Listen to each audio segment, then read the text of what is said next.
Ya pa sa resolusyon el Consel Rogelio Valesco durante el sesión del Consejo Local este día, donde tapidi na gobyerno lokal y Division Office del DepEd na syudad para konsidera con el gate setback na mag-eskwela lokaw na jutay magakamino.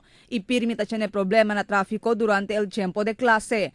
Asigun con Valesco, uno del mag-asunto ta procuraman address el gobierno lokal na abrida del klase amo el problema de trafiko. Takre segun ele que uno del magamanera para puede menorar con el problema de trafiko amo para man setback o ase atras con el maga-gate del maga-concerne eskwela.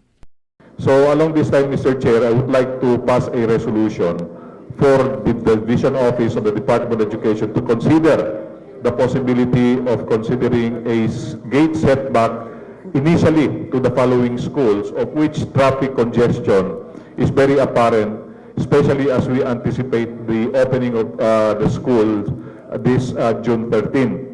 Ya nombra si Valesco cuantos del mag-eskwela que tasuhiri ele para implementar con el gate setback igual al Tetuan Central School, Eskwela Elementaria del San Jose Gusu, Santa Barbara, Canelar y Zamboanga Central School. I would like to suggest for DepEd or the Division Office to consider adopting a gate setback Tetuan Central School.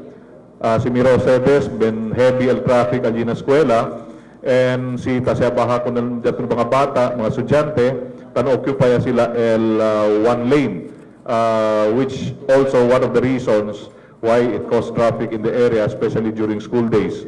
So we are asking DepEd to study the possibility of requiring a gate setback at Tetuan Central School, San Jose, Gusu Elementary School, Zamboanga Central School. This is the east and west gate that's facing Zone 1. Santa Barbara, and of course Canelar. This is just the initial schools which we usually experience traffic congestion during school days. So there will be some list that will come up later, Mr. Chair. Asugun pa con Valesco del pasaw año ya pasa también ele igual resolución. El Escuela Elementaria del Tumaga según el ya cumpli con este y ya tiene este positivo efecto. And I'm very happy that last year, no less than the school in Tumaga, the Catalina Viuda de Jalon Elementary School in Tumaga, they oblige, and Tumaga, if you see, they have narrow roads, but the school has obliged by giving they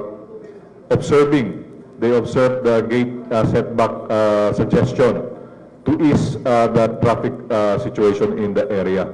Marifita Mayo, Dateline Zamboanga.